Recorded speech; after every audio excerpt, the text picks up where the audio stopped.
Hola, hola, ¿cómo están? Espero que se encuentren muy bien. Y bueno, ahora vamos a hablar de algo muy curioso que vi ayer. Ayer en mis stories de Instagram vi una imagen de estos letreros que coloca la Municipalidad de Lima y que salía el nombre de la avenida Nicolás de Piérola tachado y tenían los nombres de los chicos que habían fallecido, ¿no? De Inti Sotelo y Brian Pintado y le habían puesto ese nombre, ¿no? Y yo dije, ah, mira, qué chévere, ¿no? Pero después lo reflexioné un poquito y dije, oye, pero Nicolás de Piérola no fue el que hizo tal cosa y mira esto curioso. Entonces ahora voy a explicar en este podcast lo simbólico del cambio, ¿no? Y justamente es el cambio que los chicos de ahora están buscando, que también creo que buscaban Brian e Inte, que lamentablemente fallecieron. Pero es un cambio más que un cambio simbólico, no es un cambio de actitud, es un cambio de mentalidad, es un cambio inclusive hasta de país, se puede decir, ¿no? Y es súper simbólico porque estamos literalmente a puertas del bicentenario. Y bueno, eso lo paso a explicar a continuación. Bueno, que para empezar tenemos que ver, uno, la imagen o quién era Nicolás de Piérola, ¿no? Para empezar, Nicolás de Piérola, tal como lo expliqué en unos stories de Instagram que subí, era literalmente el Alan García del siglo XIX. O sea, este pata fue uno de los caudillos principales que tuvo el Perú en el siglo XIX. Fue dos veces presidente, fue también ministro, o sea, era un político de toda la vida, ¿no? Era alguien que estaba acostumbrado a hacer política, era alguien que le gustaba mandar mucho, era un típico caudillo. Él no era militar, era civil, pero tenía bastantes rasgos de un militar, ¿no? Y para empezar, él tuvo algo muy parecido a Alan García. Su primer gobierno fue una desgracia absoluta, fue un desastre total. Y en el segundo gobierno, obviamente, lo hizo mucho mejor. De hecho, durante su segundo gobierno es cuando la mayoría de los historiadores, y fue Basadre el que acuñó este término se da inicio a lo que se conoce como la República Aristocrática, ¿no? Entonces es algo muy, muy, muy curioso. Pero vamos a empezar explicando brevemente quién era Nicolás de Piérola, ¿no? Para empezar, a Nicolás de Piérola, como ya dije, fue uno de los caudillos principales que tuvo la política peruana en el siglo XIX. Su apodo, su chapa era el Califa, o sea, imagínense cómo era él. Y nada, ¿no? Entonces era el Califa y él entró al gobierno la primera vez que entró al gobierno, o sea, como presidente, porque ya había sido ministro de Hacienda previamente. Él entró al gobierno, o sea, a la presidencia, mediante un golpe de Estado.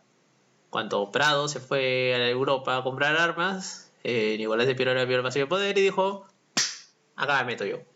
Y se metió.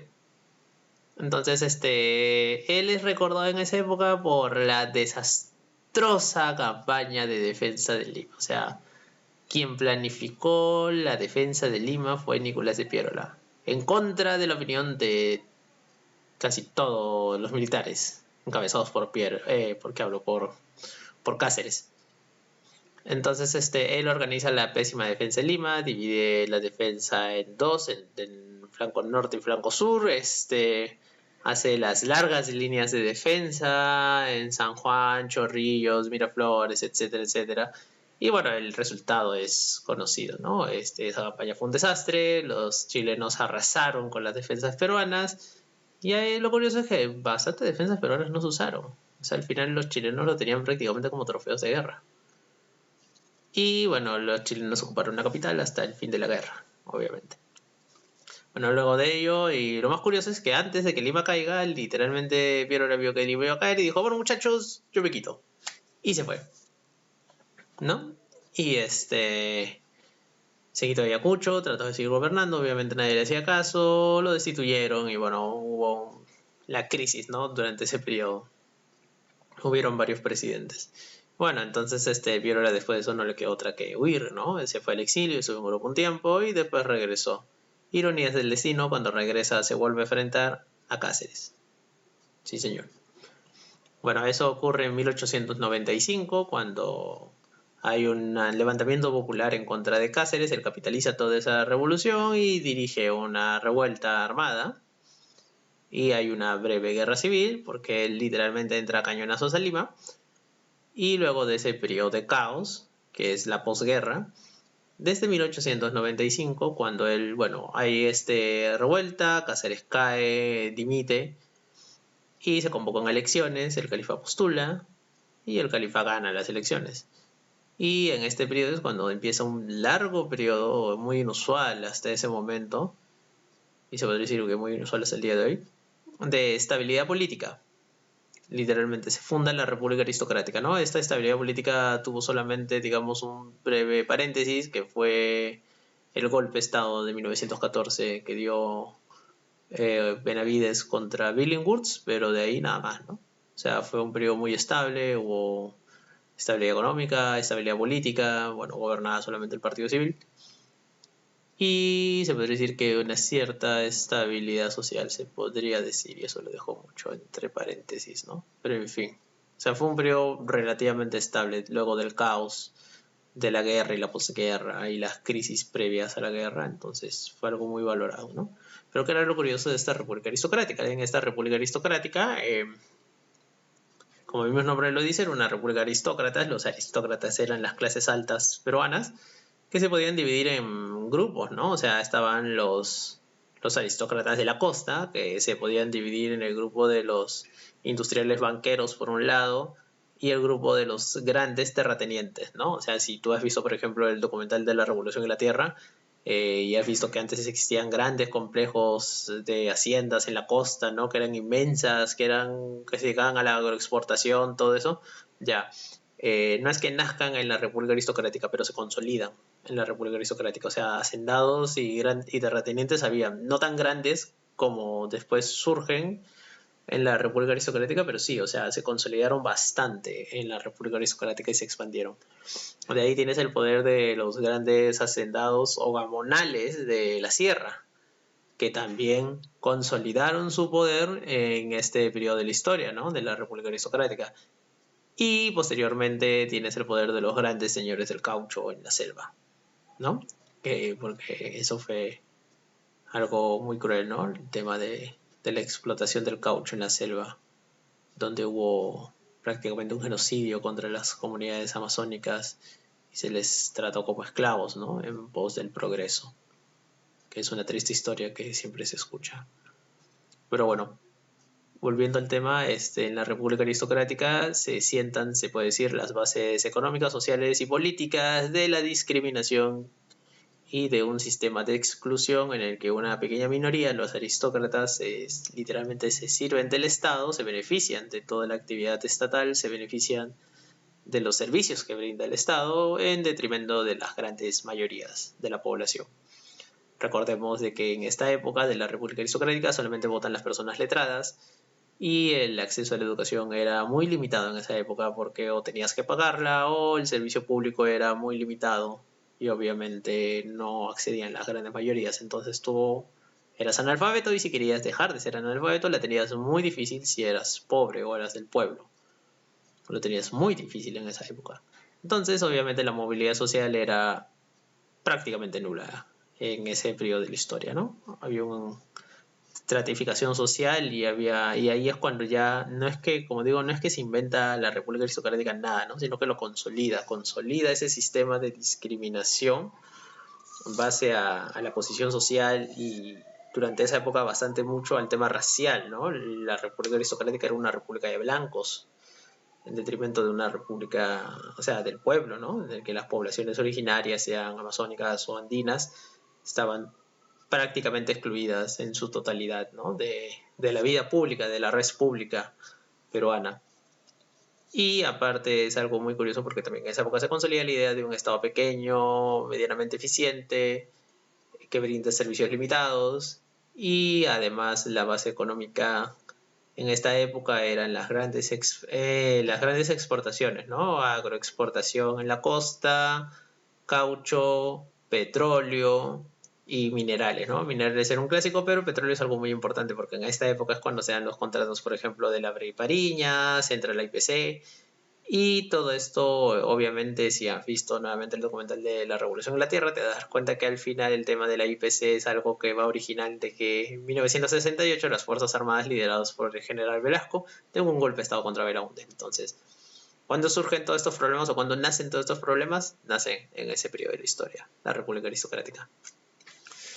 Entonces es muy curioso, ¿no? O sea, la República Aristocrática es algo que se da con Piero, o sea, Piero está directamente ligado porque en su gobierno es cuando se da la partida de nacimiento de la República Aristocrática y entonces él es directamente responsable de consolidar una estructura que más o menos sigue vigente hasta ahora. O sea, lo de las haciendas desapareció con el gobierno militar y todas esas cosas, pero ese sistema de discriminación, de que unos pocos hombres blancos sean los que gobiernen el país, se da acá, ¿no? Y se consolida acá.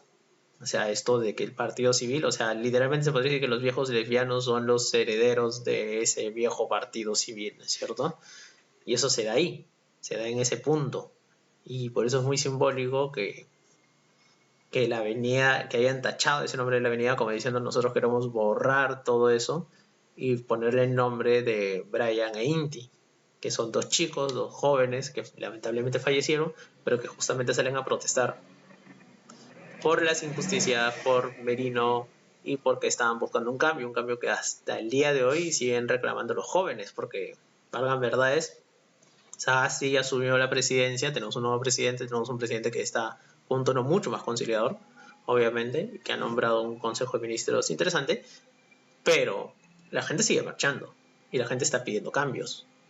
Y eso es algo muy a tener en cuenta. O sea, ese viejo modelo de Estado que prácticamente se puede decir que se consolidó y que estuvo y que sigue bastante vigente y que estuvo y que nació en la República Aristocrática, obviamente se han sufrido modificaciones, todo eso, pero digamos ese gran modelo de Estado pequeño, discriminador, excluyente de las mayorías, ¿no? Que no brinda servicios a todos, sino que del que se sirven unos pocos y del que le sacan provecho unos pocos en contra o en detrimento de las grandes mayorías, se consolidó ahí, ¿no? En la República Aristocrática. Y por eso yo decía que es muy simbólico que tachen el nombre de Nicolás de Piérola y le pongan el nombre de Brian e Inti.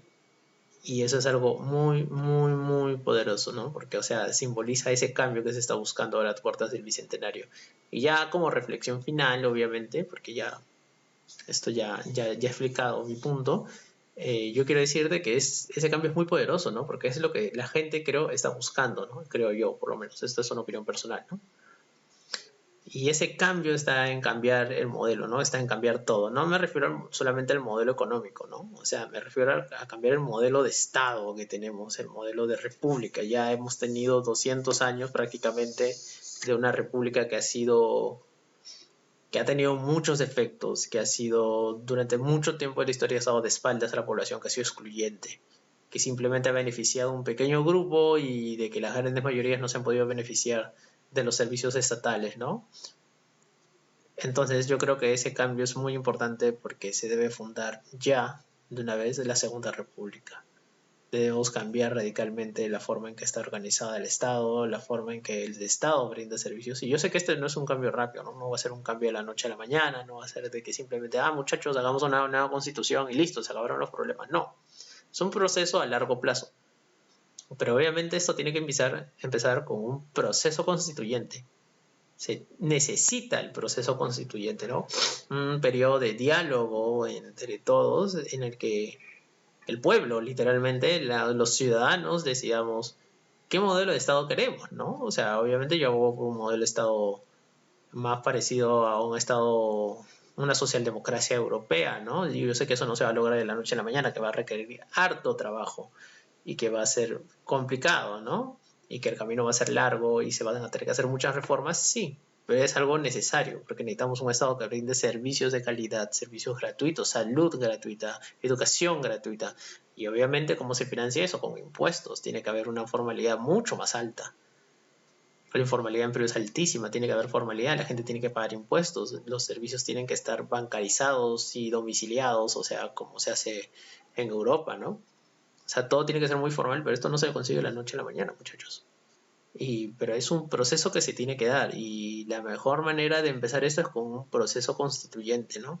Nosotros como ciudadanos tenemos que decidir qué modelo de Estado queremos. Si tú puedes estar de acuerdo conmigo, fresh. Y si no estás de acuerdo conmigo, también fresh. O sea, no pasa nada, ¿no? Va a haber ese debate y será la ciudadanía, el pueblo, el que decida, ¿no? Mayoritariamente qué clase de Estado quiere, ¿no? Qué modelo de país quiere. Si se quiere seguir con un modelo como el que está ahora, en el que hay poca intervención del Estado y se deja más en libertad al individuo, bacán, ¿no? O sea, porque es lo que decide la mayoría. De eso se trata la democracia, ¿no? No es imponer mis ideas y decir yo quiero este modelo de Estado y se impone y punto, ¿no? Pero el debate tiene que haber. Y eso es algo que ya es, yo creo, ahora, dadas las circunstancias, ya es algo inevitable. Y ese debate tiene que existir. Yo le digo que mañana se convoca una asamblea constituyente porque ese ha sido un error también clásico en la historia del Perú.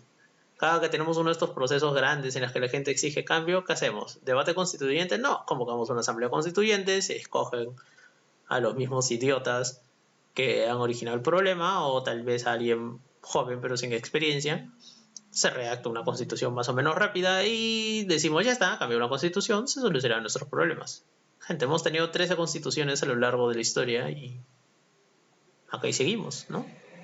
Con bastantes problemas que teníamos, que arrastramos desde hace mucho tiempo, ¿no? Problemas de discriminación, problemas de racismo, problemas de que el Estado no llega a la mayoría de la población, de que no hay presencia estatal en todo el territorio nacional, de que los servicios que se brindan no son los adecuados.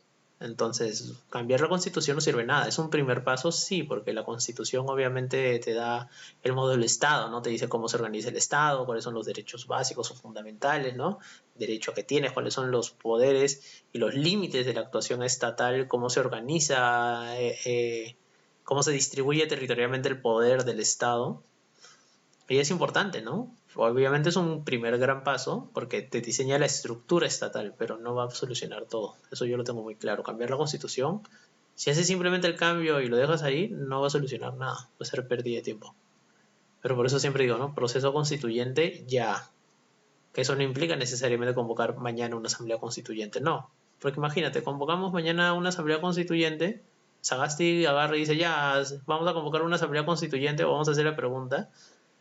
¿Desea usted que se convoque una asamblea constituyente, sí o no? Imaginemos que gana el sí. ¿Quiénes van a salir elegidos? O sea, no, primero tiene que haber un debate. Yo creo que que ahora el Congreso que entra tiene que tener eso claro, ¿no? Que tenemos que escoger candidatos que la tengan clara y digan, bueno, muchachos, hay que hacer un proceso serio, ¿no? De discusión y de reforma de la Constitución. Y ahí tiene que haber, ¿no? El tema, reforma de la Constitución o una nueva Constitución. Yo soy partidario de una nueva Constitución, pero tampoco es que la reforma me haga asquito, ¿no? Pero entre uno y lo otro yo prefiero el cambio, ¿no? El cambio total. Por eso yo soy más partidario de un proceso constituyente que después derive en una asamblea constituyente que va a redactar una nueva constitución. Pero si la mayoría dice, no, pensamos que la constitución está bien, pero se necesitan reformas puntuales, será eso, ¿no? Yo no voy a imponer a la fuerza mis ideas, voy a debatirlas, voy a exponerlas y con eso trataré obviamente de convencer a la gente de que siga mis ideas. Nada, ¿no? Eso era todo. Esa imagen me llamó mucho la atención, me hizo reflexionar obviamente en todo esto. Y nada, ¿no? Espero que este audio ahora sí se escuche mejor, porque ayer subí también un audio, pero se escuchaba terrible, no se había pasado. Y nada, eso es todo. Espero que tengan un muy buen día. Y no se olviden, los culpables de la gran represión que vivió el país la semana pasada tienen que pagar. Y eso no implica solamente ir por las cabezas, o sea, Merino, Antero Flores Arauz, el ministro del Interior, los jefes policiales también deben pagar. Porque esta gente literalmente ha hecho una represión que nunca había visto en mi vida. Yo soy bien activista, yo he ido a un montón de marchas desde hace mucho tiempo, pero nunca había visto un nivel de represión como el que se vio la semana pasada, especialmente el sábado. Ha sido una represión muy brutal. Entonces, tienen que haber culpables, obviamente, ¿no? Y hay gente que va a terminar presa. Eso es algo que lo tengo claro. Y nada, ¿no? Justicia por Brian, por Inti, por todos los heridos, por los chicos que estuvieron desaparecidos y que estuvieron prácticamente secuestrados. O sea, tiene que haber una comisión especial, ¿no? Que investigue estos temas y que se proponga una reforma policial en serio. Porque esto no puede seguir así. Nada, los dejo. Hasta la próxima. Bye bye.